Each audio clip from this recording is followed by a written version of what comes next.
హే Amigos, నమస్తే, welcome to TV5. Right now నాతో పాటు ఉన్న గెస్ట్ మీ అందరికీ తెలుసు, బండి సరోజ్ కుమార్. ఆ బ్రాండ్ అని చెప్పొచ్చు. ఇప్పుడు ఒక సినిమాతో వస్తున్నారనమాట, పరాక్రమం. మాట్లాడేద్దాం ఆయనతో. హాయ్ అండి. నమస్తే. సో ఏంటి సినిమా విషయాలు చెప్పాలంటే? పరాక్రమం అదే 22 రిలీజ్ అవుతుంది. ఎందుకు ఆ డేట్? ఆ డేట్ చిరంజీవి బర్త్డే అని, చిరంజీవి గారి బర్త్డే కోసం అంతే స్పెషల్గా. అందులో డైలాగ్ కూడా ఉంది.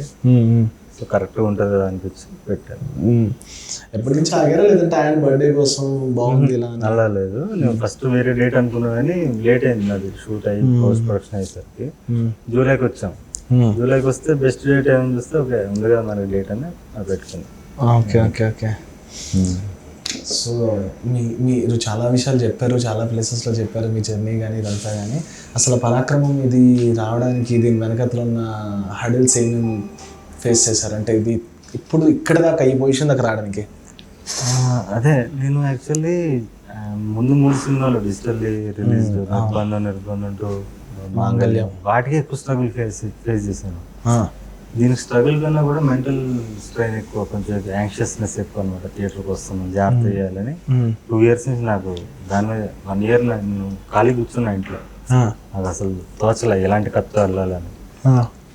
అంటే ఇంతకుముందు అంటే ఆన్ లొకేషన్ రాసేవాడిని, ఇప్పుడు థియేటర్కి వెళ్తున్నా కదా అలా రాయడం ఎందుకని కూర్చుని అలా ఒంటరి కూర్చొని ఆలోచించుకుంటూ రాసుకుంటూ చింపేస్తూ లాస్ట్కి మళ్ళీ లేదు నాకు అంటే స్క్రిప్ట్ మొత్తం రాసుకుని చూస్తే సినిమా అంతా అనిపించిపోతుంది నాకు.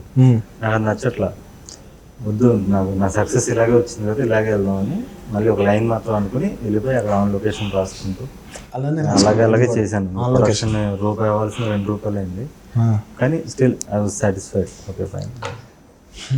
సో డిజిటల్కి థియేటర్కి తేడా ఉండాలని చెప్పేసి ఆలోచించారు, but end of the day మీ పాయింట్ మీరే పట్టుకుని వచ్చారు. మాంగళ్యం కానివ్వండి, నిర్బంధం కానివ్వండి, ఆ పార్ట్ 2 parts అది ఎక్కువ కష్టపడ్డా ఉన్నారు. ఏంటి అసలు ఎందుకలా? అంటే థియేటర్ కదా ఎక్కువ మంది క్రూ కానీ కాస్టింగ్ క్రూ, అది యాక్చువల్ చాలా చిన్న క్రూ, మేకింగ్ వీడియోస్ కూడా ఉంటాయి, చిన్న చిన్న కెమెరాస్ నాకు 2 వాటితో తీసాను. వాటికి ఎక్కువ స్ట్రెయిన్ ఫీల్ అయ్యాను, స్ట్రెస్ ఫీల్ అయ్యాను ఎక్కువ. అదే వాటికి తక్కువ స్ట్రెస్ ఫీల్ అయ్యాను, దీనికి ఎక్కువ ఫీల్ అయ్యాను. ఏంటంటే మెంటల్ స్ట్రెస్, ఒక బాధ్యతతో కూడిన భయం ఒకటి ఉంటుంది. పెద్ద అమౌంట్, కోట్లు, ఇంతకుముందు లక్షల్లో తీసాను, ఇప్పుడు కోట్లతో తీస్తున్నాను. సో అదొక భయం. ఎందుకంటే మీరు అన్ని ఫ్రాంక్గా మాట్లాడతారు కాబట్టి నేను అడుగుతున్నా, ఎంత ఖర్చు పెట్టారు దీనికి? అదే ఖర్చు అంటే లెక్క చెప్పకూడదని, ఆడియన్స్కి సినిమా లెక్క చెప్పి అంటే ప్రోడక్ట్ లా చూడకూడదని. కళ కొలమానం కళే అంటాం, కాసు కాదు అంటాం. So I believe in that, అందుకు చెప్పట్లేదు, వేరేం లేదు. ముందు మాంగళ్యం వీటికి, నిర్బంధంకి, వాటికి ఎంత ఖర్చు పెట్టారు? అవి అసలు చెప్పను, చెప్పకూడదు అంటే కదా ఎందుకు చెప్తాను. అది ఆల్రెడీ రిలీజ్ అయింది, దానికంటే ఒక నేమ్ వచ్చింది కదా. నేమ్ వచ్చినా కూడా ఇప్పుడు సాగర్ సంగమంకి ఎంత అయింది తెలుసా మీకు? సాగర్ సంగమం శంకరాభరణం అంటే అప్పుడు కాబట్టి ఒక 1 కోటి రూపాయలు అయి ఉంటుందేమో అనుకుంటున్నాను ఆ రోజుల్లో. అది తెలియదు కదా. సో అలా అది తెలిస్తే దాని వాల్యూ రకంగా ఉంటుంది ఇప్పుడున్న ప్రెసెంట్ జనరేషన్లో. ఎందుకంటే ఇప్పుడు అందరూ లెక్కలతో 100 కోట్ల సినిమా, 50 కోట్ల సినిమా అంటున్నారు కదా. అవి ఎలాగో నిజానికి అవి రావాలండి, అవన్నీ పోస్టర్కి మాత్రమే, కానీ ఒరిజినల్గా రావని ఫ్యాన్స్కి తెలుసు. ఒరిజినల్ రావు, ఎందుకు వస్తాయి అంతంత కోట్ల కలెక్షన్స్? బుక్ మై షోలో తెలిసిపోద్ది కదా నాకు. ఎంత వచ్చినా దానిలో హాఫ్ రేటు 70% వస్తాయి, కానీ హీరోస్ ప్రెజర్ వల్ల డిస్ట్రిబ్యూటర్లు వేయడం తప్ప ఒరిజినల్గా 100 కోట్లు 200 కోట్లు ఎందుకు వస్తాయి? ఫస్ట్ టైం తెలుసుకున్నా. ఖచ్చితంగా ఇప్పుడు 700 కోట్లు వేసారంటే 700 కోట్లు రావు, ఎంతో కొంత వస్తుంది. అంటే అంత మార్క్ రాకపోయినా వస్తుంది, కానీ నిజంగా అంతంత కోట్లు ఎందుకు వస్తాయి అని నా ఉద్దేశం. మేబీ రావచ్చు, నేను 100% నేను వాదించను. కానీ ఇప్పుడు కొన్ని సినిమాలు 100 కోట్ల కలెక్షన్ వేసారంటే ఆ సినిమాకి అంత వర్త్ ఉండకపోవచ్చు, అంత రాకపోవచ్చు, కానీ హీరోస్ ప్రెజర్స్ బట్టి. అంటే ఎందుకంటే పెసిమిస్ట్ థింకింగ్ వల్లనా, లేకపోతే రియల్గా మీకు తెలుసా గ్రౌండ్ రియాలిటీ? గ్రౌండ్ రియాలిటీ కూడా కొన్ని అలా ఉన్నాయి కదా, ప్రొడ్యూసర్లు మాట్లాడినప్పుడు విన్న మాటలు కానీ, ఆ ప్రెజర్స్ వల్ల ఆ హీరోలకి వేయకపోతే బాగోదని వేసినవి ఉంటాయి. అది మీకు తెలిసి నన్ను మాట్లాడుతున్నారా లేదా? నిజంగా నాకు సినిమాలు తీయడం తప్ప బిజినెస్ ఇది ఎలా ఉంటుంది ఏం తెలియదు. మరి డైరెక్టర్ కూడా అంటే బిజినెస్ ప్రకారం కూడా ఆలోచించాలి కదా. అలా ఎందుకు ఆలోచించాలి? సినిమా మంచి సినిమా తీస్తే ఆటోమేటిక్గా పెరుగుతుంది బిజినెస్. డైరెక్టర్ లెక్కలు వేసుకుని బిజినెస్ లోకి వెళ్తే కాంపాస్ బాక్స్ పెట్టుకుని అది మీకు అందరు తీసే డైరెక్టర్ సినిమాలు తెలిసిపోతుంటాయి. నెక్స్ట్ సీన్ ఇది, ఈ కథ ఇది అయి ఉంటుంది అట్లా. సో పరాక్రమం ఎలా తీసారంటే ఏంటి అసలు? పరాక్రమం అంటే ఇప్పుడు సగటు మనిషి ప్రతి ఒక్కరు వాడు హీరోగా ఊహించుకుంటాడు. వాడిని స్క్రీన్ లో చూస్తే ఎలా ఉంటుంది, కామన్ మ్యాన్స్ వాల్యూ.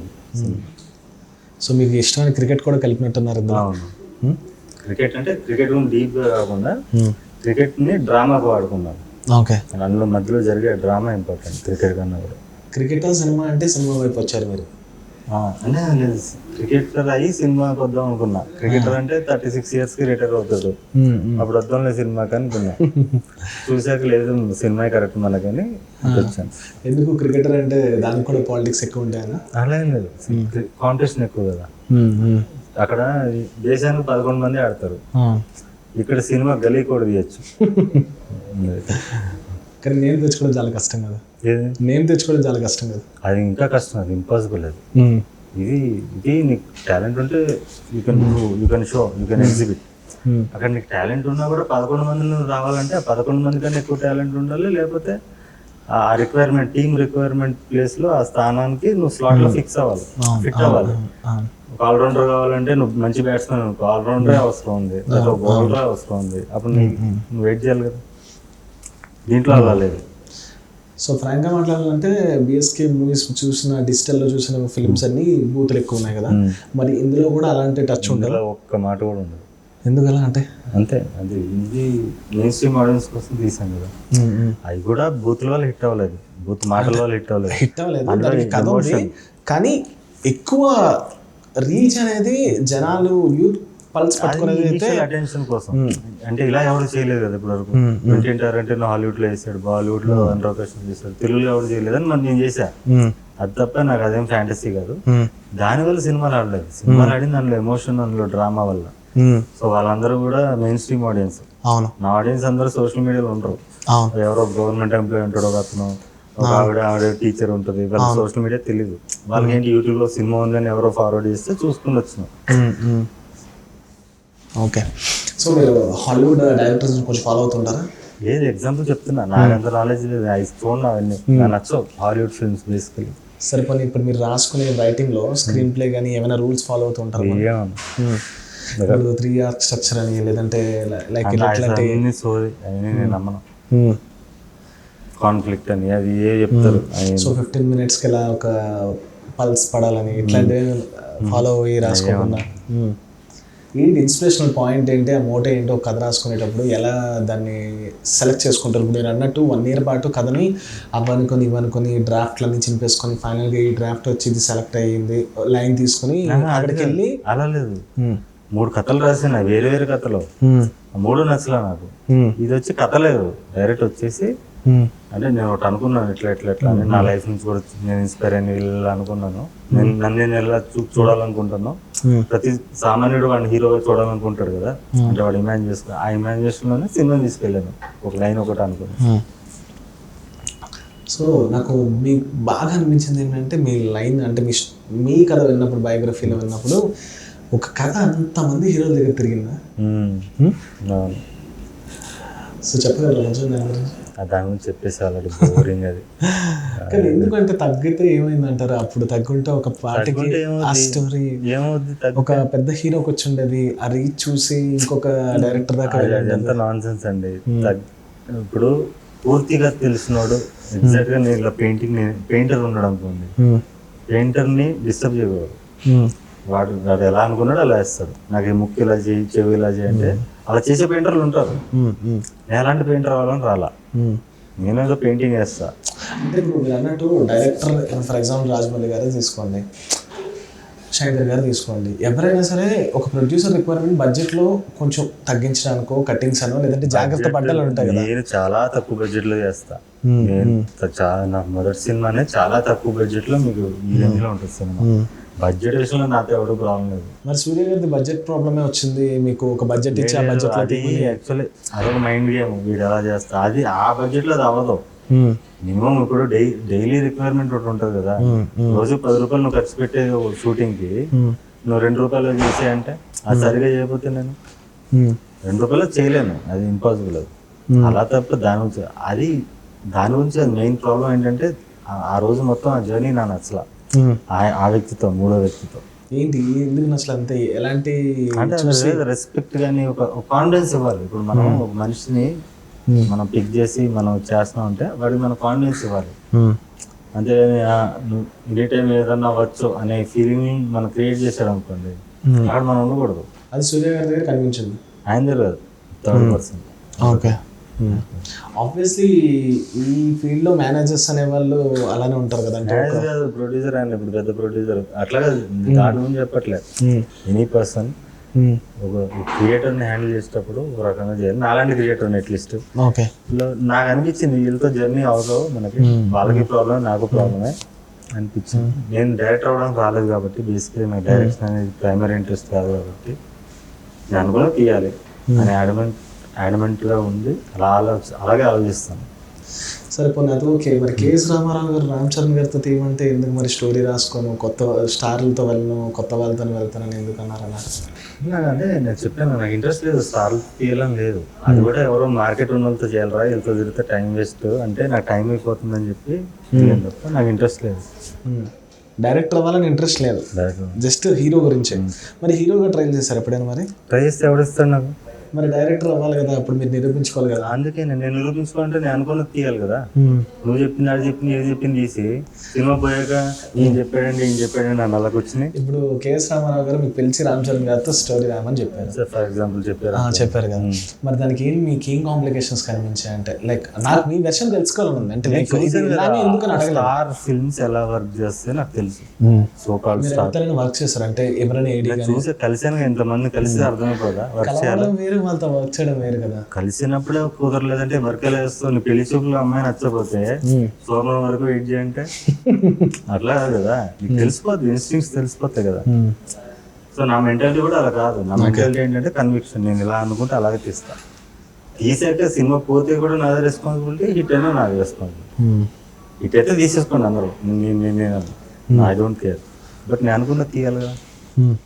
అలాంటి డైరెక్టర్ అయితే అలాగే అవ్వాలని, ఎందుకంటే నాలో ఉన్న నటుడిని తీసుకొచ్చే డైరెక్టర్ అలాంటి వాడు అయితేనే కరెక్ట్.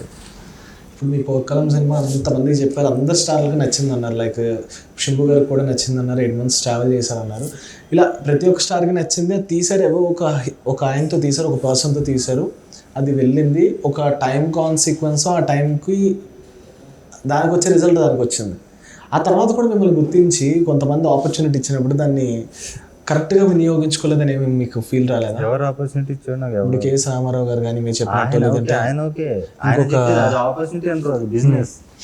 ఒక అబ్బాయిలో టాలెంట్ ఉంది, ఈ యాక్టర్ ఉన్నాడు మనకి, వీళ్ళిద్దరు కాంబినేషన్ చూద్దాం అని బిజినెస్. నేను ఆ రోజు బిజినెస్, నిన్న ఇంకో వ్యక్తి ఆయన మైండ్ లో కూర్చుంటాడు, రేపు ఇంకో వ్యక్తి వస్తాడు, లేకపోతే నాతో పాటు ఇంకో 10 మంది ఉంటారు ఆయన మైండ్ లో. అర్థమైందా? అది అనలైజ్ చేయగలగాలి, లేకపోతే నువ్వు అక్కడే ఆగిపోతాం మనం ఆయన చుట్టూ తిరుగుతుంటాం. అంటే ఇప్పుడు మీ వరకు ఏంటి ఆపర్చునిటీ గెయిన్ చేయడం అనేది ఎలా కన్సిడర్ చేస్తారు? నాకు ఆపర్చునిటీ అనుకోను నేను నాకేంటంటే అప్పుడు ఏం లేనప్పుడే నాకు ఆపర్చునిటీ కావాలని చెప్పి అడగలేదు. నా అక్కడ కథ ఉంది, నేను బాగా తీయగలను, ఈ కాన్ఫిడెన్స్ ఉంటే చేద్దాం అలాగే. యాటిట్యూడ్ వచ్చా దాన్ని కన్సిడర్ చేయొచ్చా? అంటే నాకు లైన్ ఆఫ్ ఇంట్రెస్ట్ కాదు కదా. ఇప్పుడు నేను బాలా సినిమాలో నటించాలనుకున్నా, రేపు బాలా దగ్గరికి వెళ్ళినప్పుడు సరెండర్ అయిపోతాను నేను యాక్టర్ గా. పొద్దున్న సాయంత్రం దాకా ఇసుకలో కూర్చోబెడతాడు, నాకు చూసాను ఆయన. I love to do it, ఎందుకంటే అది నా లైన్ ఆఫ్ ఇంట్రెస్ట్. యాక్టింగ్ అంటే నాకు ఇంట్రెస్ట్, డైరెక్షన్ అనేది నా ఇంట్రెస్ట్ కన్నా కూడా. మరి యాక్టర్కి వెళ్ళేటప్పుడు ఇది ఒక జర్నీ కదా, మేబీ ఇది ఒక ఆపర్చునిటీ కదా. ఇప్పుడు ఎస్జే సూర్య గారు ఉన్నారు, ఫస్ట్ డే వచ్చి యాక్టర్ అవ్వకపోయి ఉంటారు. ఎస్జే సూర్య అందరూ యాక్టర్, నేను వేరే టైప్ ఆఫ్ యాక్టర్. నన్ను వాళ్ళతో కంపేర్ చేయలేదు. క్యారెక్టర్ యాక్టర్ చేశానా, నాకు వచ్చినా కూడా నేను చేయలేదు. నేను క్యారెక్టర్ యాక్టర్ గురించి అనట్లేదు. ఇప్పుడు ఆయన ఒక యాక్టర్ గా ఇప్పుడు చేస్తున్నారు, ఆర్టిస్ట్ డైరెక్టర్ అండి, ఇనిషియల్ డైరెక్టర్ కదా నేను చెప్పేది అది. ఇప్పుడు ఒక డైరెక్టర్ గా అయిన తర్వాత ఆయనకు ఆపర్చునిటీస్ వచ్చారు, అంటే రికగ్నైజేషన్ అనేది చెప్తున్నాను. ఆ డైరెక్టర్ అయింది, ఆయన సక్సెస్ అయ్యాడు, ఆయన అనుకున్న సినిమా తీసాడు. నాకు అలాంటి ఎన్వైరన్మెంట్ నాకు కుదరలేదు. ఓకేనా, ఇన్ని టైం పీరియడ్ లో మీకు కుదరలేదు నాకు అనిపించింది, నాకు ఇన్స్టింక్ట్స్ చెప్తే కదా ఇది వర్కౌట్ అవ్వదు. ఎగ్జాంపుల్ ఏమైనా చెప్పగలరు ఇఫ్ పాసిబుల్? అంటే ఎగ్జాంపుల్ ఏమైనా తెలిసిపోద్ది, మాట్లాడితే అర్థమైపోదా. అలా ఎవరితో, ఏ స్టార్లతో? ఎనీబడి ఎవరిదన్నా వాళ్ళ రిక్వైర్మెంట్స్ వాళ్ళు తప్పని అనట్లేదు, నాతో కరెక్ట్ కాదు వాళ్ళకే అన్నా. వాళ్ళ తప్పు నేనేదో కరెక్ట్ అనట్లేదు, వాళ్ళ కరెక్టే 100%. వాళ్ళు చూస్తారు కదా. అంటే బేసిక్గా నిందాలైతే ఎస్ఎస్ సూర్య గారిది మాట రాసుకొచ్చింది కంపారిజన్ కాదు, బట్ మీకు కంపారిజన్ అని అనిపించినప్పుడే మీకు ఒక చిన్న ఇన్స్టెంట్ ఇన్సెక్యూరిటీ అనొచ్చు, కోపం అనొచ్చు వచ్చింది. ఇన్సెక్యూరిటీ తప్ప అంత సీన్ లేదు, కానీ నా పొటెన్షియల్ గుర్తించలేని వాడిని చూస్తే నాకు చిరాకు. ఓకే, ఎస్జే సూర్యతో నన్ను ఎందుకు కంపేర్ చేస్తానని లేలే జర్నీ చెప్పాను. అంటే ఇప్పుడు ఎగ్జాంపుల్ ఒక 100 మంది అలాంటి జర్నీ ఉండొచ్చు. ఇప్పుడు ఫర్ ఎగ్జాంపుల్ గౌతమ్ మీనన్ గారు, ఆయన కూడా డైరెక్టర్ అయిన తర్వాత ఆర్టిస్ట్ అయ్యారు. వాళ్ళందరూ దే ఆర్ నాట్ యాక్టర్స్, వాళ్ళకి ఇంట్రెస్ట్, యాక్టింగ్ అంటే ఇంట్రెస్ట్. వాళ్ళు యాక్టింగ్ కోసం వచ్చి పుట్టలేదు, నేను యాక్టింగ్ కోసం వచ్చాను. వచ్చినప్పుడు నాకు వేరే ఆపర్చునిటీస్ లేక నేను డైరెక్టర్గా కన్వర్ట్ అయ్యి ఇలాంటి అందంగా ఉన్న హీరో పెట్టి నేను డబ్బులు ఉంటే మిమ్మల్ని స్టార్ చేసి తర్వాత నేను వద్దాను దాంతో వచ్చాను. అలా వచ్చినోడికి ఎలా ఉంటుంది అలాగే ఉంటాడు వాడు. వీళ్ళు డైరెక్టర్లు అవుదాము, వీళ్ళు మంచి సంపాదించుకున్నారు, పొజిషన్లు ఉన్నారు, తర్వాత యాక్టింగ్ చేస్తారు. వాళ్ళ passion, one of the passions. నేను అది కాదు, అందుకే నాతో ఆయనతో కంపేర్ చేద్దాం. వాళ్ళు వేరు, వాళ్ళ ప్రొఫెషన్స్ వేరు, వాళ్ళ ఆలోచన, ఇనిషియల్ ఆలోచన వేరు, నాది వేరు. అఫ్ కోర్స్ ప్రతి ఒక్కరితో ఒక యూనిక్ వే ఉంటుంది. ప్రతి ఒక్కరి జర్నీ ఎవరితో వాళ్ళు మార్కెట్లో ఎస్టాబ్లిష్ అవ్వడానికి వచ్చారండి, అయ్యారు. వాళ్ళు ఎలా అయ్యారంటే ఇండస్ట్రీతోనే వర్క్ చేసి ఇండస్ట్రీతోనే వచ్చారు. నేను అలా కాదు, డిఫరెంట్. నేను ఒంటరిగా ఉంటాను, ఒంటరిగా నాకు నచ్చిన వాళ్ళనే నేను దగ్గర పెట్టుకుని సినిమా చెప్తాను. సినిమా వరకు నేను మారుస్తూ ఉంటాను ఎప్పటికప్పుడు. నా డిఎన్ఏ అలా కంటిన్యూ అవుతుంది. సో నాకు డైరెక్టర్గా ఒక మార్క్ ఇష్టం, ఆ మార్క్ని క్రియేట్ చేయాలి, నేను అనుకో సినిమా తీయాలి, అప్పుడు నాకు సంతృప్తిగా ఉంటుంది. ఓకే. సో ఇప్పుడు నేను నటుడిగా వచ్చానంటే నా వెనక అలాంటి డైరెక్టర్ ఉన్నాడు కాబట్టి వాడు కరెక్ట్గా తీసుకెళ్తాను నన్ను. ఇవన్నీ కూడా నెట్ ప్రాక్టీస్ దీన్ని. సో నేను ఎంజాయ్ చేస్తాను ఉన్నాను. ఆపర్చునిటీ అది మిస్ అయిపోయింది, ఇది మిస్ ఏమైంది. ఆపర్చునిటీ ఏంటి, నేను సూర్యతో సినిమా చేసి హిట్ అయ్యి ఉంటే కనుక నేను ఒక ఆడి కారో, ఆ కారో, బంగ్లానో, ఇంకో 4 అమ్మాయిలు ఎక్కువ, ఇలా ఉంటుంది తప్ప నా లైఫ్. దాని నుంచి ఏముండదు. నాకు ఆడి కార్ ఇంట్రెస్ట్ లేదు, నాకు ఫోన్లు ఇంట్రెస్ట్ లేదు, నాకు బట్టలు ఇంట్రెస్ట్ లేదు. ఫోన్ అంటే ఐఫోన్ ఏ కొంటారు కదా మీరు. నాకు గ్యాడ్జెట్స్ మీద, ఎలక్ట్రానిక్ గుడ్స్ మీద నాకు ఈ ఫ్యాంటసీ లేదు. ఎందుకంటే అది ఉన్నతంగా ఆలోచించేవాడికి అవి వాటి మీద ఉండదు, చిన్నపిల్లలకు ఉంటుంది. సో నాకు ఇంకేంటి ప్రాబ్లం, ఆపర్చునిటీ మిస్ చేసుకున్నా అంటే ఆపర్చునిటీ నేను మిస్ చేసుకోవాలా. అంటే ఇప్పుడు నాకు ఒక జనరల్గా అడుగుతున్నాను, అంటే ఎవ్రీథింగ్ ఒక సర్కిల్లో ఒక పాయింట్కి అటాచ్ అయి ఉంటుంది. ఫర్ ఎగ్జాంపుల్ మీరు యాక్టర్గా ప్రూవ్ చేసుకోవాలనుకున్నారు, ఎందుకు ఆడియన్స్ క్లాప్స్ గురించా, యాక్టర్ నుంచి వచ్చే దేన్ని యాక్టర్ ఆ చూసింగ్ అనేది ఒకటి ఉంటుంది, ఒక మిడ్ పాయింట్ ఉంటుంది, ఆ రీచింగ్ పాయింట్ దేన్ని. ఇప్పుడు మీరు అన్నట్టు వాళ్ళని ఎస్టాబ్లిష్ అవడానికో, బిజినెస్ అవడానికో, మీరు అన్నట్టు కార్ల గురించో దేని గురించో వచ్చారు. మీరు అన్నట్టు ఇందాకలు అన్నట్టు బాలాగారి సినిమా అయితే నేను కింద మీద ఎప్పుడైనా దొరలేనే చేస్తా అన్నారు. యాక్టర్ ప్యాషన్ అన్నప్పుడు అల్టిమేట్ గోల్ ఒకటి ఉంటుంది, అది వస్తేనే సాటిస్ఫాక్షన్ ఉంటుంది. అది మీకేంటి? అదే ఇప్పుడు అదే చేస్తా, నా జర్నీ అదే కదా. ఇప్పుడు నేను పూర్వం తీసినప్పుడు మీ టీవీ వాళ్ళు పిలిచారా, తర్వాత కూడా 2 సినిమాలు చేసా, పిలిచారా? ఎవరో మీకు తెలియదు. గత 3 సినిమాలలో మీకు ఎందుకు తెలుసు? ఎందుకంటే డైరెక్టర్గా ప్రూవ్ అయ్యారు కాబట్టి తెలిసింది నాకు. ఏదంటే యాక్టర్గా అయ్యి ఉంటే ఎవరి దగ్గర యాక్టర్గా చేసి ఉంటే మీరు తెలియచ్చు, తెలియకపోవచ్చు. అందులో ఏం అసలు నేను లాస్ట్ 3 సినిమాలు మీకు కథ ఏంటి చెప్పండి నాకు. కథ ఉందా? నేను అంటున్నదే, కథ లేకపోతే తీసింది మీరే కదా. తీసింది నేనే, మరి అవి కూడా ముందు కూడా నేనే తీసా. అందులో యాక్టర్ నేను కాదు, అవి నేనే తీసా. చూసారా మీరు? ఎవరికి తెలియదు కదా. ఎందుకు తెలియదు అంటున్నా, దాని రీజన్ ఏంటి అది మీరు అర్థం చేసుకోవాలి. దాని రీజన్ ఏంటి, అందులో హీరో నేను కాదు, అర్థమైందా? యాక్టర్ అనేవాడు ఫేస్ ఆఫ్ ది ఫిల్మ్. యాక్టర్ని బట్టే సినిమా ఉంటుంది. ఒక అద్భుతమైన డైరెక్టర్, మణిరత్నం, గొప్ప గొప్ప దర్శకులు ఉన్నారు. యాక్టింగ్ రానంతా చేయలేరు వాళ్ళు, వాళ్ళకి కూడా దే నీడ్ యాక్టర్స్. యాక్టర్ అనేవాడు వాడే ఇంపార్టెంట్, వాడే మెయిన్. ఒక సినిమాకి జ్యువెల్ లాగా వాడు, not just for business. Even ఒక జనాల్లోకి తీసుకెళ్ళాలంటే వాడు పర్ఫార్మెన్స్ తీసుకెళ్తాడు. డైరెక్టర్ ఎంత గొప్ప దర్శకుడు అనేది చేపిలేడు నటన రాని. అంటే ఇప్పుడు మీరు ఎక్కడ కోర్సెస్ కూడా, యాక్టింగ్ కోర్సెస్ ఇలాంటివి ఏం చేయలేదు, జస్ట్ అంటే మీ వరకు అంటే యాక్టింగ్ అంటే ఏంటి, ఏమని చెప్తారు? యాక్టింగ్ కానీ, రైటింగ్ కానీ, మ్యూజిక్ కానీ, సైకలాజికల్, వీటిలో కోర్స్ ఇవన్నీ ఉండవు. అది ఫేక్. ఎవరైనా చాలా హీరోలు కొంతమంది వాళ్ళ కొడుకుల్ని వాళ్ళని తీసుకొని వెళ్ళి కోర్సెస్ ఇప్పించి, ఇట్లా యాక్టింగ్ కోర్సెస్ ఇప్పించి కొంతమంది డైరెక్టర్లతో మలిచి వాళ్ళు ఒక స్టార్లు చేస్తారు కదా. చేస్తే ఆ యాక్టింగ్ కూడా అలాగే ఉంటాయి. అలా మలచడం అయింది. అంతమంది మరి ఫ్యాన్స్ వాళ్ళ యాక్టర్స్గా గుర్తించి, ఎవరిని సో కాల్డ్ యాక్టర్స్ ఎవరైతే అలా. మీరు ఇప్పుడు ప్రభాస్ ఉన్నాడు, ఆయన ఇంట్రోవర్ట్, ఆయన వెళ్ళాడంటే నలుగురు ముందు ఆ భయం పోవడానికి వెళ్ళి ఉంటాడు. అలాంటి అతను గ్రేట్ యాక్టర్, నోడాడు ఒకటి, దాని నుంచి ఎవరు మాట్లాడు కూడా. అలా సక్సెస్ఫుల్ యాక్టర్స్ గురించి అనట్లేదు. వీళ్ళు ఎందుకు వెళ్తారంటే ఒక సిగ్గు బిడియం పోగొట్టుకోవడానికి పోయి ఉంటారు. యాక్టింగ్ నేర్చుకునేదే ఉండదు వీళ్ళు కోర్సు చేసి. అది నేను చెప్పేది. యాక్టింగ్ రానోడికి యాక్టింగ్ రాదు కోర్స్ చేయడం వల్ల. యాక్టింగ్ వచ్చినోడికి యాక్టింగ్ కోర్స్ అవసరం లేదు. అది నేను చెప్పాను. అంటే ఇప్పుడు మీరు అన్న పాయింట్ తీసుకుంటే కంపల్సరీ కాదు. రాని పర్సనే యాక్టర్ అయిన వాళ్ళు మీరు ఇప్పుడు లేరంటారా? ఎవరు లేరు, చాలా లేరు. మరి ఫస్ట్ సినిమాకి ఇప్పుడు 10th సినిమాకి ఒక 10 సినిమాలు తీసిన తర్వాత వాళ్ళ యాక్టింగ్ మెచ్యూరిటీ చాలా వస్తుంది కదా. అప్పుడు ఎక్స్ప్రెషన్స్ వేరే ఉంటాయి, 10th సినిమాకి ఎక్స్ప్రెషన్స్ చాలా వేరియేషన్ వస్తుంది. ఇప్పుడు మీరు అన్నట్టు ప్రభాస్ గారిది ఈశ్వర్ సినిమాకి అసలు ఇప్పుడు కల్కి సినిమాకి చూసుకుంటే, ఇప్పుడు కల్కి కాకపోయినా అల్టిమేట్ సినిమా బాహుబలి చూసుకుంటే ఆయన ఎమోషనల్గా ఎక్స్ప్రెస్ చేసే విధానం కానివ్వండి, చాలా యాక్టింగ్లో వేరియేషన్ వస్తుంది కదా. ఈశ్వర్లో ఎంత బాగా చేశాడు చూడలేదు ఆ సినిమా నువ్వు? ఈశ్వర్లో చాలా బాగుంటుంది. వాళ్ళిద్దరు మదర్ సన్ రిలేషన్షిప్ చాలా బాగుంటుంది. మీరు అదే ఛత్రపతిలో ఉంటుంది మదర్ సన్ రిలేషన్షిప్, మళ్ళీ బాహుబలిలో అదే ఉంటుంది. ఆ 3 చోట్ల సేమ్ పొటెన్షియల్ ఉంటుంది ప్రభాస్. చూసే విధానం నా తప్పే ఉండొచ్చు, నేను కాదని తెలుసుకోవడానికి అడుగుతున్నా. అలా ఉండదు ఆడియన్ గా నేను అడుగుతున్నా. బేసిక్ గా నీ దగ్గర ఫౌండేషన్ లేకుండా నువ్వు బిల్డింగ్ అట్లా ఫౌండేషన్ కూడా క్రియేట్ చేసేసాను కూడా రాంగ్. స్ట్రాంగ్ బేస్ ఉండాలి. ఒక యాక్టర్ గా నీలో ఇన్స్టింక్ట్స్ ఉండాలి. ఉన్నదాన్ని మనం పెంచగలుగుతాం. స్పోర్ట్స్ కూడా అంతే, నీకు ఇన్స్టింక్ట్స్ ఉండాలి.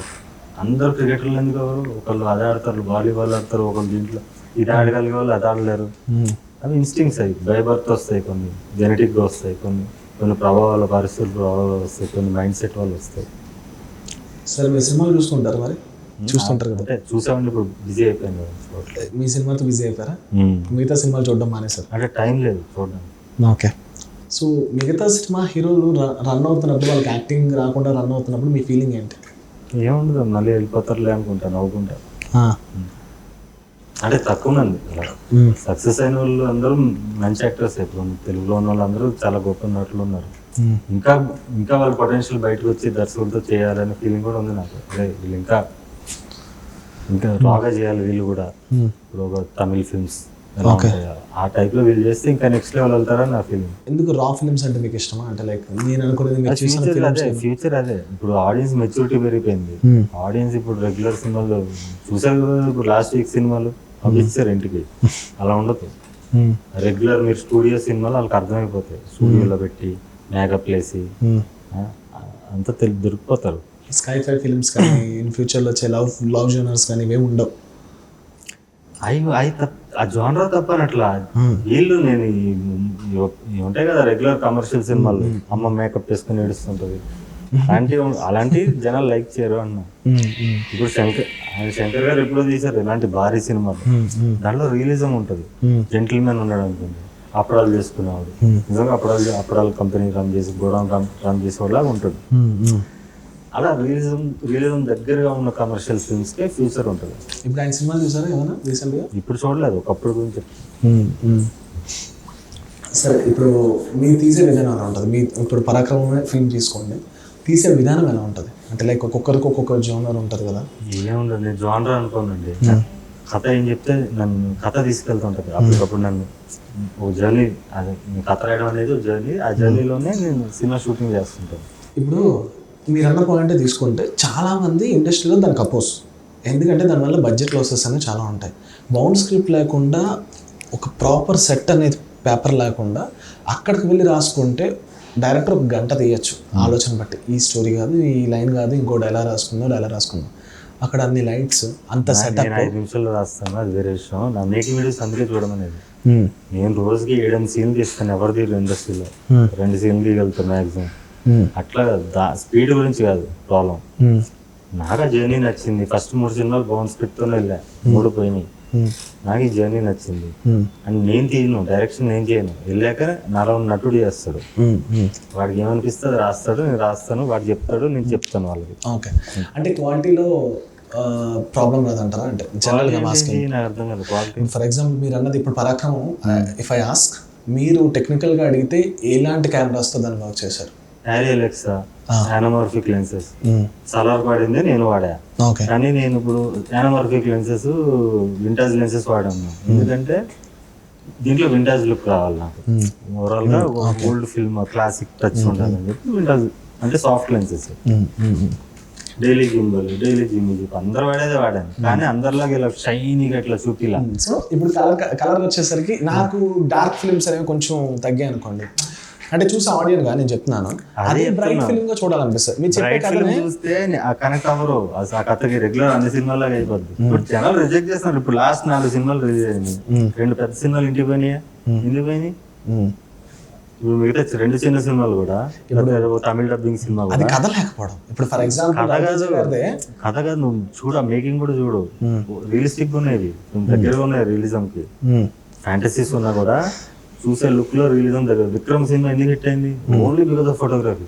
దాంట్లో డైలాగ్ గీలా అన్ని పక్కన పెడితే ఎందుకు యాక్సెప్టెడ్. కొన్ని పక్కన పెడితే ఇప్పుడు కేజీఎఫ్ కూడా డార్క్ ఫిల్మ్, అంటే లైక్ మీరు చెప్పిన విధానం పెడితే కేజీఎఫ్ కానీ విక్రమ్ కానీ కొంచెం డార్క్ ఫిల్మ్. I attracted.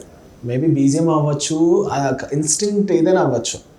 కొన్ని కథలకి కలర్నెస్ అనేది కొంచెం ఇంపార్టెంట్ అనిపిస్తుంది. అందుకే క్వాలిటీ లాస్ అవుదా ఏంటి? అది క్వాలిటీ కాదు అంటున్నా. విక్రమ్ క్వాలిటీ లేనట్ట, అది కాంట్రాస్ట్ అంటారు దాన్ని. ఇప్పుడు కేజీఎఫ్ లో క్వాలిటీ లేనట్ట, అదొక లుక్, అది దాని క్వాలిటీ అంటారు. మేబీ మీరు అన్నట్టు వరల్డ్ బిల్డింగ్ కూడా అవ్వచ్చు, దాన్ని వరల్డ్ బిల్డింగ్ అంటారు. నేనైతే ఇప్పుడు కేజీఎఫ్ కానివ్వండి, లేదంటే సో కాల్డ్ విక్రమ్ కానివ్వండి, దాన్ని వరల్డ్ బిల్డింగ్ అంటారు. ఇవన్నీ కూడా రెగ్యులర్ గా చూసే సినిమాలు. ఇప్పుడు టీవీలో యాంకర్ కి లైటింగ్ వేసేసి ఫుల్ గా చేస్తారు, ఫ్లాట్ లైటింగ్ లో. అలాంటి సినిమాలు ఎక్కువ ఉన్నాయి తెలుగులో. అవును, అవి ఉండకూడదు అంటున్నాను. ప్రతి ఒక్కళ్ళు శ్రద్ధ పెట్టి జాగ్రత్త చేయాలి. ప్రతి ఒక్కళ్ళు మేకప్ వేసి ఎంతసేపు వాడార్థంలో చూసుకుంటాడు. డైరెక్టర్ వచ్చి సార్ కొంచెం ఇక్కడ టచ్అప్ చేయించుకోండి సార్, ఇదే యాక్టింగ్ చేయాలి. యాక్టింగ్ చేస్తే చాలు, నువ్వు స్టార్, డైరెక్టర్ పేరు వస్తుంది. యాక్టింగ్ ఈజ్ అల్టిమేట్ అంటాను. ఇవన్నీ సోది. ఇప్పుడు సరే ఎగ్జాంపుల్ మీరు అన్నట్టు పుష్ప యాక్టింగ్, అది రా ఫిల్మా కాదా? కదా, రా ఫిల్మే. పుష్పలో అవన్నీ నరుపుతాడు కదా చెట్లు, అన్ని పేపర్లతో చేసి తెలిసిపోద్ది ఆడియన్స్ కి. తెలుస్తాయి, వెళ్ళిపోతా ఉంటే గ్రాఫిక్స్ చండాలంగా ఉంటది, కానీ ఎందుకు కనెక్ట్ అయ్యారు అది చెప్తున్నా. వాళ్ళు టైం దొరకలేదు చేసేసారు. పుష్ప గ్రేట్ ఫిల్మ్ కాదు, Pushpa is a good film, best performance సినిమాలో. అందుకే తనకు నేషనల్ అంటే మీరు మేకప్ అన్నారు కాబట్టి 2 hours అల్లు అర్జున్ గారు మేకప్ వేసుకున్నారు. అదే అలాంటి సినిమాలు అది వేరు. డీ గ్లామరస్ లుక్, దానికి ఇది కావాలి కాబట్టి అది వేసుకుని ఉంటాడు. మేకప్ వేసుకోవడం అంటే అందంగా కనపడడానికి మేకప్ వేసుకోవడం. ఓకే, దాని గురించి చెప్తున్నా. అంటే నిన్ను నువ్వుగా చూపించుకోవడానికి, అంటే రంగులు పూసుకునేవాడు అంటారు కదా బయట సినిమా వాళ్ళు, దాన్ని నిజం ఎందుకు చేయడం అంటారు. అంటే మీరు అన్నట్టు చెప్తే ఇన్ ఫ్యూచర్ లో ఒక గ్రాండియర్ ఫిల్మ్స్ రాకూడదు, రావాలి. దాంట్లో మేకప్ వేసుకున్న అమ్మలు ఉండకూడదు, మేకప్ వేసుకున్న చెల్లెళ్ళు ఉండకూడదు, తమ్ముళ్ళు ఉండకూడదు, హీరోలు మేకప్ వేసుకోకూడదు. మేకప్ లేకుండా రావాలి. 300 ఉంది సినిమా, దాంట్లో ఏమైనా మేకప్ లో ఉంటారా?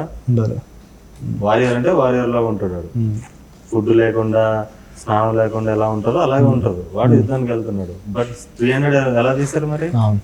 అలా ఉండదు. బ్రేవ్ హార్ట్ ఉంది, ట్రాయ్ ఉంది, ఇవన్నీ మేకప్లు ఉండవు కదా. అదే అన్నాను. కాకపోతే వాళ్ళ ఫిలిమ్స్ లో వరల్డ్ బిల్డింగ్ కనిపిస్తుంది అంటున్నాను. అంటే అంటే ఆ ప్రపంచంలోకి వెళ్ళడానికి నాకు ఒక 15 నిమిషాల్లో టైం టేక్ తీసుకున్నా, ఓకే ఆ గోడ ఎలా ఉంటుంది, ఆ కలర్ ఎలా ఉంటుంది, ఆ మనిషి ఎలా ఉంటాడు అని నాకు అర్థమవుతుంది.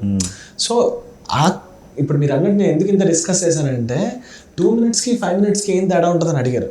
5 minutesలో ఆ కలర్ కరెక్షన్ కానివ్వండి, ఆ ప్రాపర్టీస్ యూసేజ్ కానివ్వండి, లేదంటే ఆ ఆర్టిస్ట్ని యూసేజ్ విధానం కానివ్వండి, ఎంతమంది. నేను అలాంటి సినిమా తీసినప్పుడు తీస్తాను, నాకు అది ఇంట్రెస్ట్ లేదు, అలాగే ఇంట్రెస్ట్ లేదు. డైరెక్షన్ కలిపి ఇలాంటి సినిమా తీయాలని నా ఊహలో కూడా లేదు, నా ఇంట్రెస్ట్ లేదు. అది చెప్తున్నా. నాకు అందులో కూడా నటించాలని లేదు. కలిపి ఇలాంటి సినిమాలో హీరో వచ్చినా కూడా నేను నటించను, ఎందుకంటే నాకు నటుడుగా స్కోప్ ఉండాలి. అందుకే నేను బాలా సినిమా బురదలో దొరలమన్నా దొరుకుతా అన్నా, ఎందుకంటే నాకు అక్కడ స్కోప్ ఉంటుంది. నాది అది నా హైయెస్ట్ ఇంట్రెస్ట్ అది. ఓకే, సో అందుకని మిగతా క్వశ్చన్ అన్ని వేస్ట్, మనం డిస్కస్ చేసుకుని వేస్ట్. సో బాలగారు తెలుగులో ఎవరైనా ఉన్నారు అలా చెప్తాను యాక్టర్ని యాక్టింగ్గా చూసి వాళ్ళ నుంచి యాక్టింగ్ తెచ్చుకొని తీసిన సినిమా, ప్యూర్ బేస్డ్ యాక్టింగ్ మాత్రమే సినిమా అనే యాక్టర్స్ని, సినిమాలని, డైరెక్టర్ని మీరు ఏమైనా చూసారా? అంటే డైరెక్టర్ జనరలైజ్ చేయలేదు, కానీ ఆ డైరెక్టర్ ఈ సినిమాలో బాగా చేశాడు అని. ఇప్పుడు ఒక్కళ్ళంటి సినిమా నాకు ఇష్టం. అందులో కూడా నా ఇప్పుడు సరియలిస్టిక్ మూడ్ ఉంటుంది, అదొక ఇది ఉంటుంది. దాంట్లో కూడా యాక్టర్ స్కోప్ ఉంటుంది, యాక్టర్కి యాక్టింగ్ చేసే స్కోప్ ఉంది. సో అలాంటి సినిమాలు ఇష్టం. అయితే కే విశ్వనాథ్ గారు అప్పుడు ఆపద్బాంధవుడు ఇలాంటి సినిమాలు కూడా ఇష్టం, అవి కూడా ఇష్టం. జంగల్ చంట అబ్బాయి అలాంటి సినిమాలు కూడా ఇష్టం. ఓకే, అంటే యాక్టర్ స్కోప్ ఉండాలి. దీనికి ఎవరు ప్రొడ్యూసర్, దీనికి ఇప్పుడు మీరు తీసే పరకం నేనే. మీరే? ఓకే. ఎలా ఈ బడ్జెట్ అంతా ఎలా బ్యాంక్ దొంగతనం చేసి వచ్చా. అంటే మీరు తీసిన ప్రీవియస్ ఫిలిమ్స్ ఏమైనా బడ్జెట్ దీన్ని సమకూర్చుకున్నారా, లేదంటే కో ప్రొడ్యూసర్స్ ఎవరైనా మిమ్మల్ని నమ్మి వచ్చారా, లేదంటే ఫైనాన్షియల్గా మీరు ఏమైనా ఏంటి అని అడిగా? ఇదే మీరు అన్నది, మీరు చెప్పిన మూడు. సో మరి భయం వేస్తుందా అంటే లైక్ మీరు అన్నట్టు చెప్తే బిఎస్కే అనేది యూట్యూబ్ వరకు చూసేది ఒకటి ఉంటుంది, ఎందుకంటే దానికి డబ్బులు కట్టకలేదు.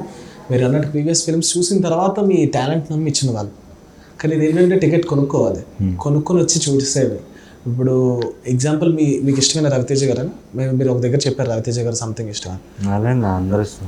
అంటే ఒక టైంలో రవితేజ గారు ఇష్టం అని చెప్పినప్పుడు చిరంజీవి నాకు ఇష్టం ఫస్ట్. ఓకే. సో ఏ యాక్టర్ అయినా సరే ఫస్ట్కి చాలా కష్టపడుతున్నారు వాళ్ళు కూడా, ప్రమోషన్స్ అని రావడం గురించి అని. కానీ మేబీ అది హిట్ అయితే థర్డ్ డేకో 1 వీక్కో జనాల్లోకి వెళ్ళడం అది అవుతుంది. సో మీ సినిమాని ఎవరు తీసిన వదిలేరు, సరే ఆడియన్స్ చూసుకున్నారులే అని, దానికి మీరు ఏం చేస్తున్నారు? అంటే నేనేం చేయగలను చేశాను మ్యాక్సిమం, తర్వాత ఆడియన్స్ చూసుకుంటారు. నాకు ఉన్నారు కదా, బాండింగ్ ఉంది కదా ఆడియన్స్తో, నాకు ఎమోషనల్ కనెక్ట్ ఉంది, వస్తారు ఖచ్చితంగా. ఏంటి ఎమోషనల్ కనెక్షన్? నా సినిమాల వల్ల, నా సినిమా అర్థమైన వాళ్ళకి ఉంటుంది. సో ఓకే, చిరంజీవి గారు అన్నారు కదా, ఎందుకు దేనికంటే ఇష్టం, ఎందుకంటే ఇష్టం అనే దానికి ఒక రీజన్. చాలా బోర్ అయిపోతాయి నాకు తెలియదు, నేను వెళ్ళలేదు యాక్చువల్లీ. మళ్ళీ వెళ్ళి చెప్పాను కదా ఎందుకు టైం వేస్ట్. సరే ఇప్పుడు మీరు చెప్పే కథ కూడా నేను ఆల్రెడీ చూశాను కదా, నేను ఎందుకు చూడాలంటే ఏంటంటే అర్థం. ఎవరు మీ కథ చాలాసార్లు విన్నాను కానీ అంటే ఎలా ఉంటుంది మీకు? నా కథ తెలియదు నీకు. నేను చూసిన తర్వాత థియేటర్లో చూసిన తర్వాత బండి సరోజ్ కుమార్ ఓకే క్రికెటర్ కదా కదా అని నేను సింపుల్గా నాకు ఏం నచ్చకపోయినా పాయింట్ నేను చెప్తా. డబ్బులు ఇచ్చేవి వెళ్ళిపో ఉంటాను, డబ్బులు ఇచ్చావు, టికెట్ కట్టావు, థియేటర్లో చూసావు, ఈ నచ్చితే నాకు నచ్చకపోతే మీరు ఆడియన్స్ ట్రీట్ చేసే విధానం అంతే కదా. 100% ఆడియన్స్ కూడా అంతే, వాళ్ళు కూడా నన్ను అలాగే ట్రీట్ చేస్తారు. ఇప్పుడు నా సినిమా నచ్చితేనే వాళ్ళు ప్రమోట్ చేస్తారు, నచ్చుకొని ఎందుకు చేస్తారు? నన్ను నిజంగా దగ్గరగా నచ్చకపోయినా ప్రేమించే వాళ్ళు ఎవరు ఉంటారు, అలా ఉండకూడదు కూడా. నచ్చకపోతే రిజెక్ట్ చేస్తారు. ఓకే. సినిమా నాకు మీరు అన్నట్టు నాకు ఎక్కడ సరే ఇదే స్టోరీ కదా నేను చెప్తే మీరు ఫీల్ అవ్వరు. ఎందుకు ఫీల్ అవుతా? చాలా మంది చెప్తారు రోడ్డు మీద, అందరూ ఫీల్ అవుతాం, ఇంక చచ్చిపోవాలి. మీరు స్టోరీ రాసుకున్నది కూడా ఫీల్ అవ్వరు, నా స్టోరీ బాగాలేదన్నా, నా యాక్టింగ్ బాగాలేదన్నా. నేను వాడినే ఫీల్ అవుతా, జాలి ఫీల్ అవుతా. ఐక్యూ లెవెల్ ఇదా కాదు, మీరు చెప్పింది నువ్వు అంటే ఐక్యూ లెవెల్ ఫీల్ ఎందుకు అవుతారు అంటే నాకు నచ్చకపోవచ్చు, అది మీరు రీజన్ చెప్తాడు కదా, దాని రీజన్ లేదు బుల్షిట్ అనిపిస్తే. ఇప్పుడు మీ యాక్టింగ్ ఉందండి, నాకు మీ ఎక్స్ప్రెషన్ నచ్చలేకపోవచ్చు, నాకు తెలియదు అంటే ప్రీవియస్ సినిమాలు నచ్చాయి అనుకోండి. For example me previous films ని కన్సిడర్ చేయట్లేదు బికాస్ గుడ్, దానికి వచ్చిన రెస్పాన్స్ దానికి వచ్చింది. ఇప్పుడు రేపు వెళ్తాను సినిమాకి ఫర్ ఎగ్జాంపుల్ పరాక్రమంలో, నాకు నచ్చకపోవచ్చు, నచ్చచ్చు కూడా. అని చెప్పింది ఏంటంటే మీకు ఇలానే మొహం మీద నాకు మీరు నచ్చలేదు అన్నప్పుడు మీరు ఐక్యూ వాడు ఐక్యూ ఇదే అని మీరు ఎలా జడ్జ్ చేస్తారు? మీ క్రైటీరియా కనెక్ట్ అయితేనే దాన్ని కరెక్ట్ అనుకోవడం అనేది ఎంతవరకు తప్పు? అదే కరెక్ట్. నా క్రైటీరియాకి మీరు రీచ్ అవ్వకపోతే సినిమా ఎవరి కోసం తీస్తున్నాను, నా సినిమాలు నచ్చే వాళ్ళ కోసం తీస్తాను, అది నచ్చాలనుకుంటాను. వాడు నచ్చలేదు అనుకో, నీకు ఎందుకు నచ్చలేదని అడుగుతా, దాంట్లో అర్థమైపోతుంది వాడికి అర్థమైందా లేదా అని. వాడికి అర్థం కాలేదు అన్నప్పుడు జాలి కూడా వెళ్ళిపోవాలి, వాడికి మళ్ళీ ఎక్స్ప్లెయిన్ చేసినా అర్థం కాదు. ఇప్పుడు నువ్వు రాగా 100 కోట్లు వస్తాయా పెసిమిస్ట్ లాగా మాట్లాడావు, నీకు తెలుసా అని అడిగా, లేదు వాళ్ళు అంటారు. నేను చెప్పాను, నేను చాలా డైరెక్టర్స్ దగ్గర విన్నాను కదా, బుక్ మై షోలో వచ్చాక నువ్వు ఎలా ఎవడు చెప్తాడా నీకు? బుక్ మై షోలో నీకు కలెక్షన్ వచ్చాక 700 crores ఇప్పుడు ఫర్ ఎగ్జాంపుల్, ఓకే నాకు ఆ సినిమా గురించి వద్దు కానీ ఆ సినిమా బుక్ మై షోలో ఫర్ ఎగ్జాంపుల్ బుక్ మై షోలో డేటా ఉంటుంది, ఆ డేటాని ఎవడంతా తారుమారు చేస్తాడా? ఇప్పుడు బుక్ మై షో వచ్చింది భయ్యా, బుక్ మై షో వచ్చి ఎన్ని ఇయర్లు అవుతుంది? ఇప్పుడు ఫర్ ఎగ్జాంపుల్ 10 years అవుతుంది అనుకోండి. సరే మీరు అన్నట్టు ఇప్పుడు ఇప్పుడు గురించే కదా 100 కోట్ల గురించి అవన్నీ రావు అన్నావు అంటే, నీలాంటి వాళ్ళు ఉంటారు అవన్నీ పట్టించుకుంటే ఎలాగా? ఇప్పుడు సైంటిఫిక్ గా మాట్లాడాలి. సరే ప్రొడ్యూసర్ కు కాల్ చేసి నిజంగానే అంత థియేటర్ వచ్చిందా, నేను ఒకటి ఏమైనా చేస్తే అప్పుడు మీరు ఏం చేస్తాను అడుగుతున్నా. ఏదైనా ఒక సినిమాకి ఒక డిస్ట్రిబ్యూటర్ని కాల్ చేసి వాళ్ళు పోస్టర్ మీద వేసిన అమౌంట్ నిజంగానే వచ్చిందా అని అంటే మీరు ఏం చేస్తారు? నిజంగా అమౌంట్ రాలేదా అంటే మీరు ఏం చేస్తారు చెప్పండి. పోస్టర్ గురించి మాట్లాడాను, పోస్టర్ గురించే మాట్లాడాను నేను. 100 కోట్లు ఎక్కడ వస్తాయి అన్నావు? 100 కోట్లు ఎంత? 100 కోట్లు వచ్చిన సినిమాలు ఉన్నాయి భయ్యా, నేను రావట్లేదు అనట్లేదు. 100 కోట్లు రాని సినిమాలకు కూడా 100 కోట్లు పోస్టర్ వేసినప్పుడు దాని గురించి మాట్లాడుతున్నాను. నువ్వు అన్నిటికీ అన్నావు ఇందాక, నువ్వు మళ్ళీ రివర్స్ చేసుకుని అన్నిటికంటే మేబీ నేను అన్నీ ఫ్లోలో అయ్యి ఉండొచ్చు. జనరలైజ్ చేసావు కదా, అలాగే చెప్తున్నాను నేను. నేను అన్ని ఇప్పుడు నువ్వు దాని నుంచి ఎంట పడుతున్నావు. నేను నాకు నచ్చలేదంటే ఏం చేస్తావు చిన్నపిల్లలాగా? నీకు నచ్చలేదంటే నీ మీద జాలు పడతాను రావు, వదిలే అంటే నా టాపిక్ అయిపోయింది, వేరే మాట్లాడు. అదే సాగదిస్తున్నావు నువ్వు. నీకు ఎందుకు చెప్తున్నా నీ మెంటాలిటీ నాకు అక్కడే అర్థమైపోయింది. నాకు నీ మెంటాలిటీ తెలియాలని కదా ఇప్పుడు నేను తెలుసుకోవాలనుకుంటున్నాను. ఇప్పుడు మీరు చాలా చెప్పుండొచ్చు. ఎవరిని అడుగుతారు ఇప్పుడు నీకు నచ్చలేదంటే ఏం చేస్తా? చిన్నపిల్లల క్వశ్చన్ అది, అదే అడగాల్సింది. అంటే మీరు ఆడియన్స్ ని ఐక్యూ లెవెల్ చూసి వదిలేస్తానని అన్నారు కదా. 100%. ఇప్పుడు ఆడియన్స్ అందరికి ఎందుకు నచ్చుతుంది? కొంచెం బుర్ర తక్కువ వాళ్ళు కూడా ఉంటారు, వాళ్ళకి అర్థం కాదు. అరే అర్థం కాలే అన్న అంటాడు, సరే రాబోయే లైట్ తీసుకుంటావు. నీకు అర్థం కాదని చెప్పాను, కూర్చోబెట్టి క్లాస్ దిగుతామా? అందరికి చెప్తామా? అదే చెప్తున్నా, ప్రాక్టికల్గా ఉండాలి. ప్రాక్టికల్గా నేను ఒక ప్రాక్టికల్గా మాట్లాడితే ఒక యాక్టర్ ఉన్నప్పుడు అందరి దగ్గర క్లాప్స్ కోరుకోవాలని కోరుకుంటాడు. ఒక సెట్ ఆఫ్ 10 మంది చాలు, నాకు 10 మంది వస్తే చాలు అంటే నా కెమెరామెన్లు అందరూ ఉన్నారు, 10 మంది సినిమా ఎవడన్నాడు చెప్పేది? మోడీని కూడా తిట్టుకునే వాళ్ళు ఉంటారు, ప్రతి ఒక్కరు. రాముని తిట్టేవాడు ఉంటాడు, అల్లాని తిట్టేవాడు ఉంటాడు, జీసస్ ని తిట్టేవాడు ఉంటాడు. ఏ మనిషికి పూర్తిగా 100% రాదు. నిజంగా దేవుడు కూడా ఉన్నప్పుడు నేనెంత నువ్వెంత. నేను నిందాలు అన్నది ఒక పర్టికులర్ సినిమా, కొన్ని సినిమాలు చెప్పాను. 100 crores కలెక్షన్ అనేది ప్రతి సినిమాకి రాదనట్లేదు. కేజీఎఫ్కి రాలేదా, కల్కికి రాలేదా, ప్రతి ఒక్కదానికి వస్తాయి. కొన్ని నార్మల్ సినిమాల గురించి చెప్పాను. సర్లే అయిపోయింది, అది అయిపోయింది. నెక్స్ట్ మాట్లాడు. అది ఉంది అక్కడ ఫీడ్ చూస్తాడు. నెక్స్ట్ సినిమా గురించి ఏమాడట్లే, ఇవన్నీ పనికిరాని ముచ్చట్లే. టిక్ టాక్ ఇంటర్వ్యూలో TV5 పిలిచి నువ్వు టిక్ టాక్ ఇంటర్వ్యూలో అడిగితే నేను మీ సినిమా గురించి చెప్పలేకపోతున్నారు కాబట్టి కదా మిగతా గురించి అడుగుతున్నాను. నేను సినిమా గురించి ఏం తీస్తున్నారు, ఏం తీయాలి అనుకుంటున్నారు, ఎలా చేస్తున్నారు, మీ వర్క్ అడిగా. ఇప్పుడు ఫర్ ఎగ్జాంపుల్ డైరెక్టర్ వర్క్ అడిగాను. నువ్వు సినిమా ట్రైలర్ చూసావు, ట్రైలర్ సక్సెస్ఫుల్, జనాల్లోకి వెళ్ళింది. ఈ క్యారెక్టర్ ఏంటి, ఈ క్యారెక్టర్ ఏంటి, ఇది ఎలా తీసావు, ఇది నాకు తెలిసి అలా మాట్లాడకుండా ఇలా తీస్తే క్వాలిటీ వస్తుందా, క్వాలిటీ అంటే సరే ఒక విషయం చెప్తాను. సరే ఒక జనరల్ ఆడియన్స్, నేను ఒక మూవీని ఎలా చూస్తాను చెప్తాను. ఓకే, నాకు మూవీ నేమ్ రావాలి, ఆడియన్స్ మౌత్ టాక్ రావాలి. మౌత్ టాక్ వస్తే వెళ్తాను. లేదు ఒక బ్యానర్ చూస్తాను, ఒక హీరో చూస్తాను, లేదు దానికి వచ్చే బజ్ చూస్తాను. ట్రైలర్ చూసినా కొన్ని సినిమాలు నచ్చకపోవచ్చు. నేను ఎందుకు డబ్బులు పెట్టి వెళ్ళాలనే ఆడియన్స్ నేను కొన్నిసార్లు. నేను అలాంటి వాళ్ళు అందరూ ఉంటారు అనట్లేదు.